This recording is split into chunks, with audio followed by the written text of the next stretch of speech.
আমায় ডেকেছেন? তোমার এখন আসার সময় হলো, তুমি এখন কি করছিলে? আমি নামাজ পড়ছিলাম। সবাই নয় নয়, জানো আমার কি হয়েছে? মুর্শিদের গড়িতে আমার সন্ধান খেলেছে। আল্লাহ যা করে ভালো জন্যই করে। দেখুন দেখুন আপনার ক্ষতি চেয়েছে। যা হয়েছে হয়েছে, যাও আমার লাঠিখানটা নিয়ে এসো।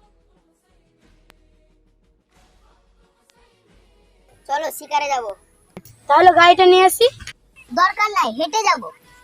শিকারের উদ্দেশ্যে যাওয়ার পর জাকির জাকির দেখ, ওইখানে একটা হরিণ দেখা যাচ্ছে। দাঁড়ান জমি মশাই, আমি দেখছি। এই তুই বেশি বলিস নাকি? আমি যাচ্ছি। জমিদার মশাই, ওটা হরিণ না, এটা বাঘ।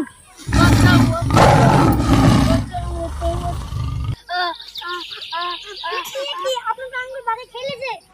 শিকার থেকে বাড়ি ফিরে আসার পর জমিদার মশাই এটা কিভাবে হলো? ছি, আমার আঙুলটা বাঘে খেয়ে নিয়েছে।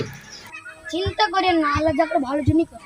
কি আমার আঙ্গুল বাঘে খেয়ে নিয়েছে, তুমি ভালো হয়েছে বলছো? ওই আগে এক্ষুনি কারাগারে নিক্ষেপ করো। কয়েকদিন পর আমি আবার শিকারে যাব। যাও লাঠিটা নিয়ে এসো। এবার আমি যাব নাকি? না, আমি একাই যাব। এই বলে জমিদার আবার শিকারে যান। তারপর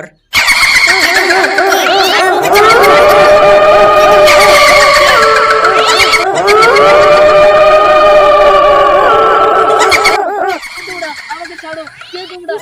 ছাড়ো। উস্তাদ, একটা তাজা মাল পাইছি। যাও আগে ভালো মন্দ খাও গিয়ে, আজ রাতে পূর্ণিমা, ওকে বলি দিব।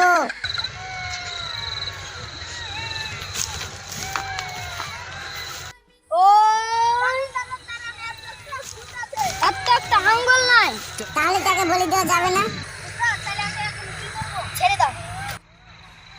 জমিদার কোনোভাবে বাড়ি ফিরে আসে। তারপর কি করছি? কিছু না, উঠেন উঠেন উঠেন।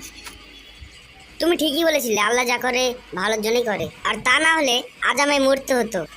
আজ আমি পদত্যাগ করলাম। আজ থেকে তুমি জমিদার আর আমি মন্ত্রী। কেন? তোমারও তো জেনে লাভ নাই, আল্লাহ যা করে ভালোর জন্যই করে।